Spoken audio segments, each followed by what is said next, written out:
not to vote for one particular candidate or one particular party. It's about how do you work for your community, how do you help your community and move forward.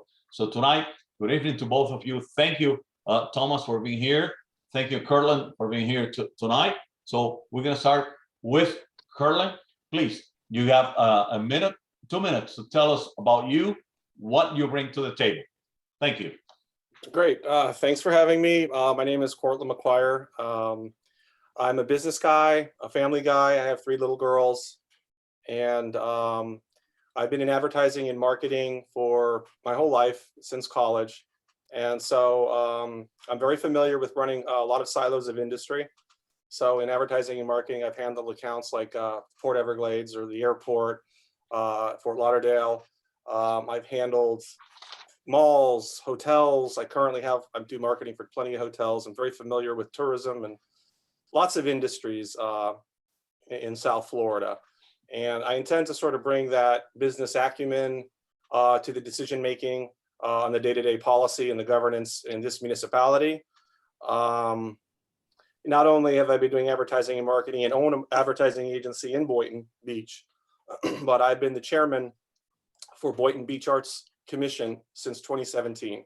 So I'm currently running the public art program in concert with the arts manager, which we didn't have one for a few years there, and I stepped in and helped fill that role. So, and continued our Kinetic Art Show, which brings in people from all over the world. And just incidentally, Kinetic Art is very well almost founded by the Hispanic community, especially Cruz Diaz and Soto.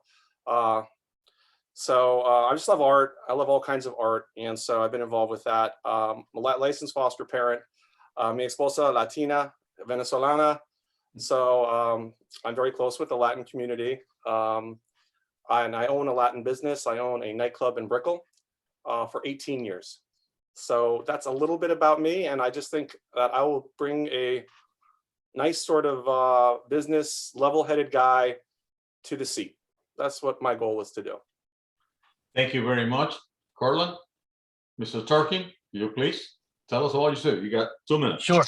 Thank you. Thank you guys for having me. I'm glad I was able to make it. I just want to start off by saying, if any of you guys are veterans, prior service, current service, thank you for your service. A little bit about myself. My name's Thomas Turkin. My father is Ukrainian and my mother is Lithuanian. They came here in the late 80s, solely for that American dream. And I hold that dear to my heart. It's something I take pride in. And it was one of the reasons that I decided to enlist into the service. So, I want to continue serving my community, by getting a seat in the chambers. I believe I am the only candidate with a military background. And I'm also the only candidate that is not accepting or has received donations from any special interest organizations, such as real estate or development groups. My goal is to get into the city chambers and make sure that we have an honest and fair government amongst all, because we cannot treat our fellow neighbors fairly if there's any special interest within those chambers. And I want to make sure that, all demographics are treated equally. So, my platform is safety, right? I want to make sure that Boynton Beach is safer. We have a crime rate that is 69% higher with violent crime.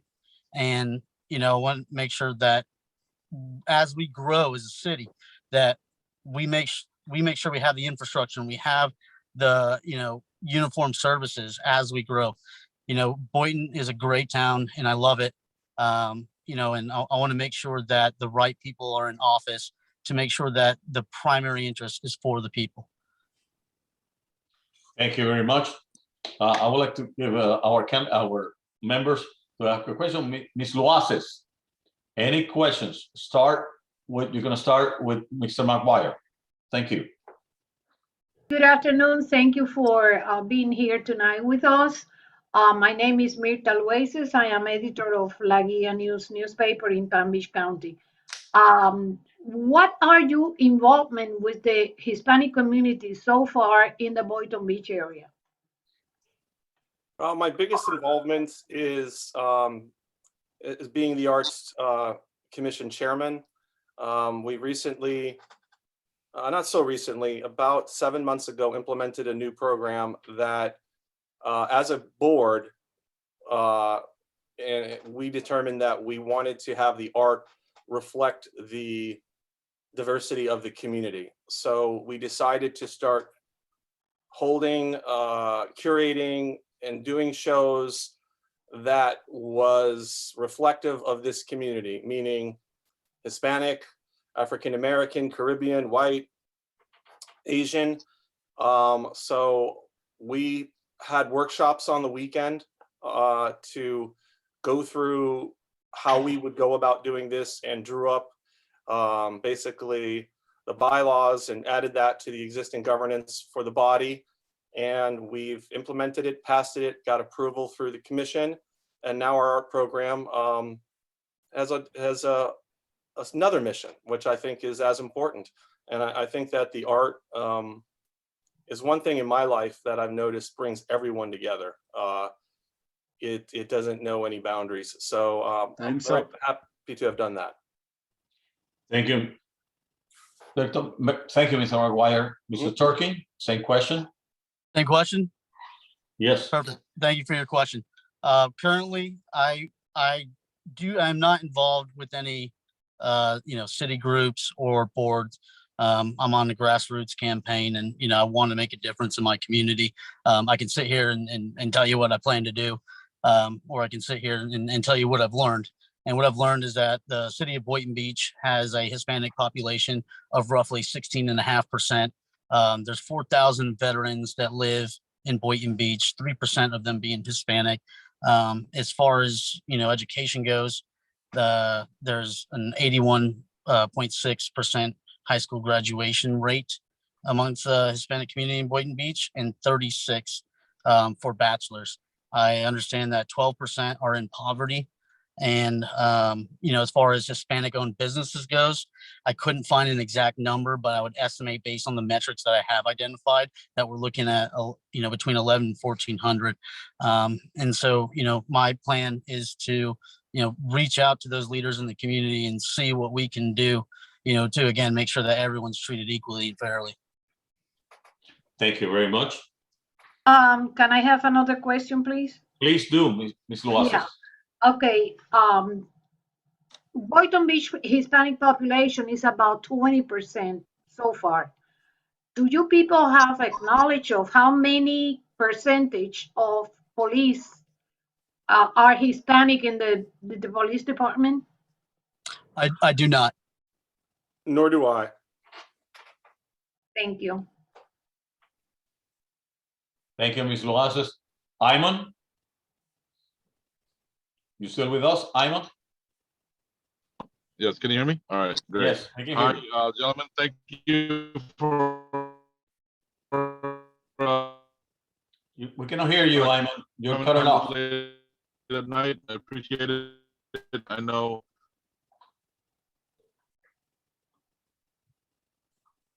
I reached out to both of you guys to come up. You're cutting in and out.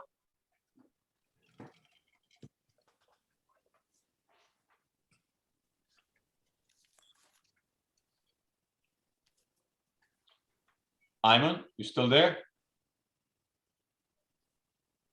I think Iman is stuck in traffic. He's having a bad connection. Okay. He connected another one. Can you hear me now? Yes, we can hear you now. Go ahead. Sound like a Verizon commercial. Gentlemen, thank you for coming aboard and giving us your time, and I appreciate that. I have a couple of questions. I've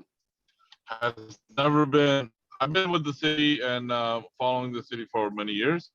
Diversity is a key. HISPAC stands for diversity. As you can tell, I am not Hispanic, but I am part of their board, being not even Hispanic. So with that being said, I think the city officials should do the same thing. I believe there's 3 levels of Boynton Beach. You have the east side, then you have the middle, and then you have the west. So with that being said, there's a very lack of Hispanic acknowledgement. There's a very lack of diversity in the community. What will you do to engage the community and business owners to be more involved and be more diverse? Mr. So I McGuire? could start off with Mr. McGuire and go Yeah. from there. I go first again. Okay. The business development plan and board and the CRA would be two really great ways to go about that. There really isn't a robust package for emerging businesses from whether it's from Latino community or from any community. But I think what we could do to attract new businesses to the area is create a tax abatement program and a fast pass permitting program that would allow these businesses or startup small businesses to come in the blighted and emerging downtown area, which is quite awesome and still a great place to run and operate a business. So I think working with the CRA, the business development director, I think creating a package and offering that up for an RFP or, perhaps the American Rescue Plan Act money, the $13.6 million, we can carve out some of that to attract these small businesses from your community or a couple of them, what have you. I think that's one thing I could get done. And running and operating a board in Rogers Rules for 5 years, I know how to get policy on the agenda, and I know how to move it forward. Thank you, Mr. McGuire. Mr. Turkey, same question. Yep. Sure. So I think I would agree with Cortland. I think the CRA is a great avenue. I would also, look into, those extra funds, the second tranche of the American Rescue Plan. But I think the most important thing is making sure that the community and leaders of, different demographics and communities are comfortable to going, to city officials and building that trust and building that relationships. In my career, in veterinary operations, we work with a, very multitude of, different, characters. And one of the things you have to do is build trust and build relationships. So, I would make it a priority to reach out to leaders of the, their communities and, partner with them and see what they believe will work, because I don't have all the answers. This is one of the things, I want to pursue is getting more community involvement. So I think listening and building relationships would be key to understand what will actually work. Thank you. Ms. Luaces, do you have another question? I do have another question. Oh, I'm sorry. Okay, Iman, and then Ms. Luaces. Go ahead. I've been with the involvement with the city for the past 2 terms, and I've noticed that within the commissioners and the mayors, there's always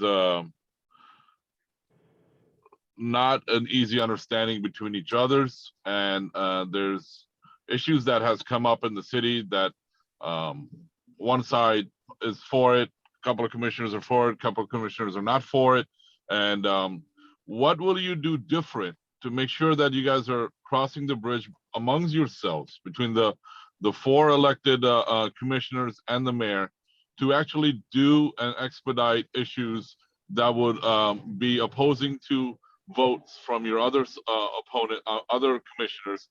And if you feel that you are gonna do a project for the community and it's in your heart and you get outvoted, will it just sit there and die, or how are you gonna reach across the aisle?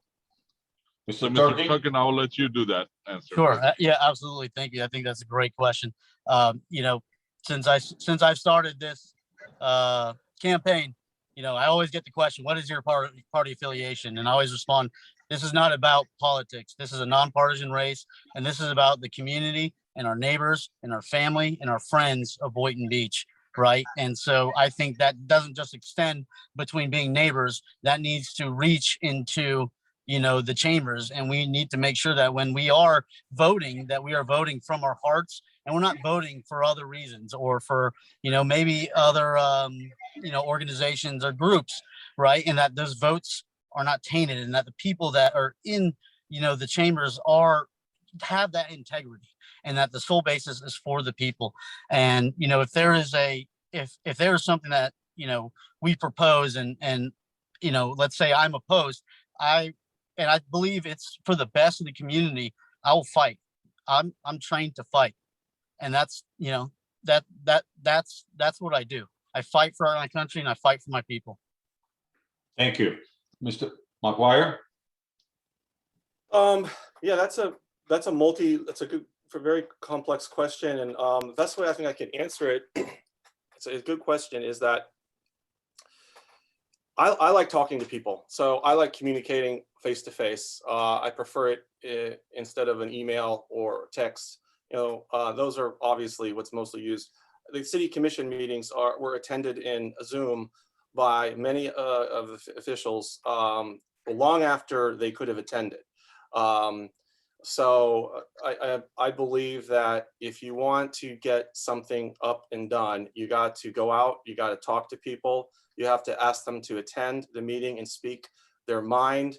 You have to build a force, you've got to support it, and you got to come guns a-blazing. Many problems I personally feel with the commission is nothing to do with the commission. It's for the Sunshine Law. It really sort of bootstraps or straps the commission from really getting in there and finding out the details. But unfortunately, that is the law of the land. But like I said, with the Arts Commission, you can create workshops. These are public is allowed to attend, where you can talk to members of the commission. They can hear from other members of the community, not in the chamber's formal forum, in a more informal forum. That's how I think you would build and fight for something that's right. I would do it from that kind of angle. Thank you. Ms. Luaces, you have a question? Yes, due to the fact that many local police departments do not have the resources necessary to fight crime, do you guys think it would be a good idea that the department of the Palm Beach Sheriff Department will take over the police department of Boynton Beach? Mr. McGuire? No, I think that as a city, we need to have our own police, and we need to be our own people. And I think that whether it's Chief Michael Gregory or things evolved down the road, it's just another, but I think that the city should have its own police. I believe the problem predominantly with the police is not the starting salary, $56,500. I think that's a very healthy starting salary for a young person. But it's the technology. I don't believe they're properly equipped with technology. I mean, I've seen it firsthand. I've seen it in the commission meetings. These cars aren't all equipped with cameras. I mean, pedestrians now have cameras, two-facing cameras in their car. Uber vehicles, they cost $40. Why don't our police have them on every single car? In fact, why don't you put them on the fire and ER as well? This is something that's in my plan, has to happen right away. And also, we have to tool the police better. So I have a plan for a 10-year conversion of ICE vehicles, internal combustion engine, to electric, but not just for the great sustainable reason, which I'm into, but it's because the technology of these cars, they're faster, they're better, they're smarter, they have technology. So I think if we equip the police better, they'll perform better. Thank you, Mr. McGuire. Mr. Turkin? Sure. So I think not only, is there an issue with resources, we are underpowered as a department. I believe there's 1.7 officers per 1,000 people in Boynton Beach, if I'm not mistaken. And if you look at, Delray or Boca, they're above 2. And so I think they need help. The police department needs help. There's other avenues such as Shot Spotter. I think that's a great tool that we could look into. I know the city was looking into it prior. But I think that would be very helpful. I had gunshots in my front yard a few weekends ago, right? And so, that's something that could have alleviated. And those officers, they were great. They got there so fast, and I thank them for that. And if the police department isn't working, we need to look at, leadership. We need to talk to them and see what they need, before looking into, PBS. So I think that, I've spoken to someone in the police department, and how those contracts work, and they look good for the first few years, but then we need to look at what happens after those contracts as far as your uniform services go. So I would like to give our department a chance and see what we can do for them, and how we can serve them so they can serve the community, because I know they need help. It's statistically proven. They need help. They need more help. Thank you. Iman, any other question? I have a question. Yeah. Hey, Sam, go ahead. Of who, me or Iman? No, Sam. Okay. Go ahead, Sam. Wait, Iman, you go ahead. You started. I'll finish it. Okay. Businesses. The Boynton Beach Mall is a dead mall, kind of like Stranger Things Mall. And what's the plan? What would you do? How would we utilize to bring more businesses in that area? Or do you favor that, hey, we make another apartment complex? So whoever wants to take that shot, I won't pick. Thomas, I'll jump in. Yeah, go ahead. All right, sure. Yeah, I definitely very familiar with that project and where it is in the process in terms of development. It's, obviously been purchased by the Washington Development Company. And, in many respects, there's only so much influence we can have, but we certainly have influence. But I don't believe in any high density apartment living is appropriate. Delray has been cramming high density apartment living, as has Boynton, really even more over the last 6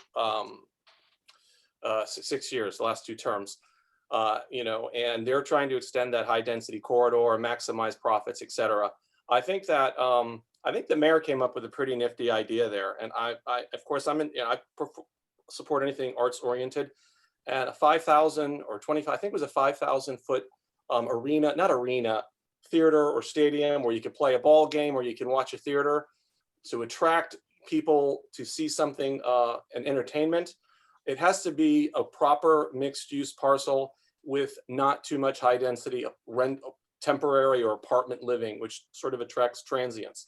Of course you have to have some, but if they had their way, they'd have it all that way, or at least half. So I think you have to very closely watch that balance. And of course, retail is very important to have there as well. So we need to guide them through the process, give them our recommendations as a commission. And I think we need to come to an understanding of what we think is best for the community, because that's going to be happening very soon after whoever's takes the seat in March 8th. Mr. Turking, 1 minute. Yes, thank you. I believe it is a dead mall. Everyone goes to the Boca Mall and everyone goes to the Wellington Mall and Palm Beach Gardens. One of the things that I sat down with the business development manager years ago, we discussed something that we both saw in Atlanta, which was Ponce City Market. You see something similar towards that with the Delray Market, or in East Delray. I think that is something that we could kind of put a little Boynton flavor on and establish there. Again, I need to familiarize myself more with that. But I do not think we need more high-rise apartments there. There's vacancy in 500 Ocean. There's vacancy in 1 Boynton. They're constructing Riverwalk now. I think we need to establish more small business. Thank you very much. Mr. McGuire, closing, 1 minute. I'll just keep it brief. One of the things that I don't know, this is kind of my little hope and dream, is I would like to create a television network for the city. Other cities have done it. That would be operated by students and people that work for the city, or volunteers or paid staff, all combined working together. I've spoken with the Education Network on Congress, the director there. It's basically called a PET program. And One thing I've learned in my years is that communications is the best sort of resolve for any potential issues. So whether it's, about a new mall being built, or whether it's about someone that won an award for an art piece, or it's a program, an independent film that an artist made in our community. I think that will be the best way to unite the community, kind of behind the scenes, is just Thank you a very very much. creative network. Thank you. Thank you. Mr. Turkey, 1 minute. Sure. Yes, I just want to thank you guys again for having me, and I'm glad I was able to make it. One of the things that kind of ties into what Cortland's saying is community outreach. We have, the Boynton Beach Police Department Pride. That's a social media, network that reaches out to the community. I want the community to get involved more with city council meetings and be able to speak, from their hearts and, from their souls. In addition, the CRA does a lot of stuff, in networking these newer businesses. And I just want to continue that. And I want, to build a community where people are so proud, of Boynton, and that we establish, a place we can truly call home, and, that future generations will want, to raise their kids. And it starts with making it a safe community as we grow, exponentially. We need to play catch up, and I want to make sure that, that is our priority, is focusing on the community now, and not focusing on this 10-year picture. We need to help our community now. Thank you very much. It's been a pleasure to have you here tonight. So I wish you both the best, and looking forward to continue the communication. Thank you. Have Good a luck, evening. Corbin. Thanks. See you, Thomas. Thank you.